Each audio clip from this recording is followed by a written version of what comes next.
So let's go to our next topic. So Super Bowl week, meaning everyone who is anyone was down there acting a fool. Dana White, I think it was on Jim Rome's show, if memory serves, saying, you know what, we saw that Kamaru Usman, the UFC welterweight champ, and then the BMF champ, Jorge, had some words on Radio Row. Was it staged? Was it not?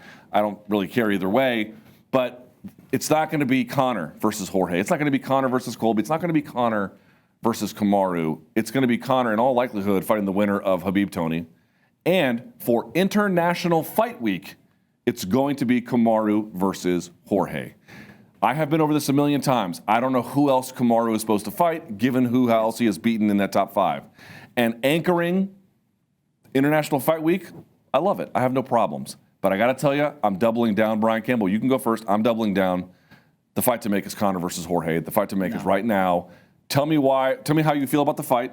Now that's not been announced, but essentially almost announced, and anchoring International Fight Week. Look, I get the rightful love and lust to see Conor Jorge right now, but if you're UFC and you're sitting in that war room with the chalkboards and all that next to Dana's office, you know, the office with the machine gun with the weird cocaine in it and all that stuff, and you're looking at what brand means more to us, what brand do we not want to gamble on, and you're essentially putting Conor up here and Jorge up here, well, it's going to go like this. So what that means is you're more willing to gamble right now when Jorge Masvidal's brand is at an all-time level that he could potentially go into this Usman fight, Luke, and be one and done at the very highest level of the sport, right? Let's say he lost it badly. He's not going away. His brand isn't going away. But you know what I'm saying. He has a chance, if he wins the title there, to be golden. He is a breakthrough superstar. Your reason why you put Conor on the other side and wait for the winner of Khabib and Tony is because you've got a chance for him to not just sell big pay-per-views by coming back, but if he can win back the title and stay in line as a legitimate top fighter, you're going to take that chance. And putting him against Jorge, even with the potential for 2 million pay-per-view buys, even with the BMF title at stake, I think you're risking too much there for Conor's brand to take a knockout loss, to take something that just looks and feels bad when you have in your hands this hot commodity, that 40-second knockout of Cowboy, whatever we thought we learned from it or not, Stephen A. Smith, Joe Rogan shouting you out, on and on and on, it still was the greatest infomercial ever for how hot Conor McGregor is again. You put him in there against Jorge, you can damage it. You have to have him go up against Khabib fresh and hot if Khabib beats Tony, and that rematch would be your biggest fight ever. How do you, and I'm asking in good faith, how do you not damage it if you wait for the Khabib-Tony winner? By the way, assuming Tony doesn't win, which, you know. Tony's the only guy that can, basically. Yeah, that's a very difficult fight for Khabib. And then Khabib goes in there and smokes him again. Now where is he? The reason why that works is because you still get away with, well, Khabib's the worst matchup possible for Conor. And now that Conor has beat, now that Khabib has beat Conor, Tony, and Conor in succession, oh crap, this guy might actually be one of the greatest of all time on top of that. And so you would close the door on the idea of Conor McGregor being a 155 title contender, being legitimate, but you would then open the door to a move to 170, a move to these BMF cash-in opportunities that would be closed, I believe, if he goes out there against Jorge Masvidal and gets stopped. The worst thing that can happen to Conor McGregor, marketing-wise, is to get stopped, Luke, to get knocked out. He got stopped against Khabib. Getting submitted, it looks bad. It's different, though. It's sort of like, oh, that's a horrible style matchup for him. He gassed. I know you can do all the memes and all that. This guy quits whenever it gets hard. But there's a difference optically with going toe-to-toe in your discipline and getting knocked the hell out, which is a possibility against Jorge Masvidal. When you're talking about brands at this highest level, when you're talking about the potential to make fights like Conor Khabib 2 that could move 4 million pay-per-view buys, as Dana White is throwing out there, or 3 or whatever, that are just astronomically next level, that are cultural moments that people... It's Conor versus Masvidal. It's Conor versus Khabib.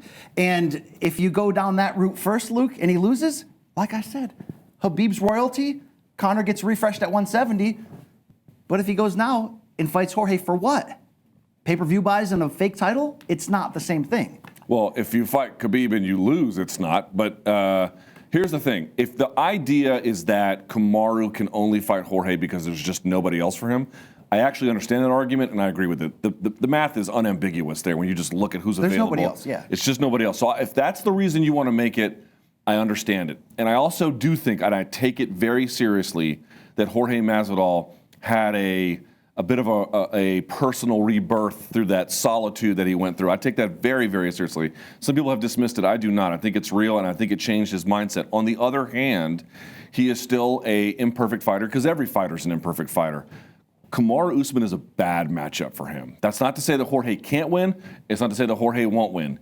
It is to say he is up against it. Fight metric data is clear, and your eyes are very clear too. People who can spam him with takedown attempts without gassing, they're just bad matchups for him. That is exactly what Kamaru Usman is. And Jorge's an awful matchup for Conor, and that's the whole point. You Is sit he- down I there in the don't war think- room I don't and you say think- which brand means more to you, which brand matters I understand. more to you. And Conor's the biggest brand in the sport, and we all talked about the big bump. We didn't get to feel it because he had the one fight against Khabib, and then he was gone again. Now that he's back, you begin to see, like, wow, he really is the biggest star in combat sports. Fair enough. I'm not arguing otherwise. I just mean to tell you, yeah, if you want to cash in on which one can we afford to lose more of, Conor versus anybody else, the answer is anybody else.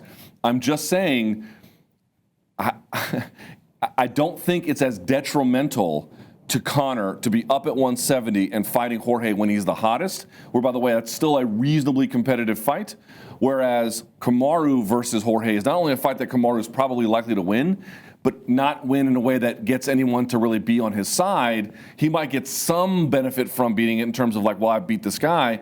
I just mean to say you're just cashing in Jorge because that's what you should do because he's the top contender. Okay, fine. Just don't sell me on how great that is for the division. Don't sell me on how great it is with potential matchups afterwards.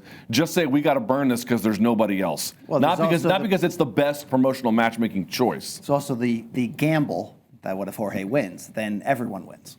There's that as well. Again, he can win that fight. I mean, he could land a punch when Kamaru's not looking, and the whole game is different. All right, let me ask you this, though. Quickly, because Jay is in my ear being Jay. I'm not intimidated by that guy. I don't care if he did a circle back kick and knocked down Uriah Hall once while they were sparring, okay? He doesn't want that story to go public, but I'm here for that. He claims that, by the way.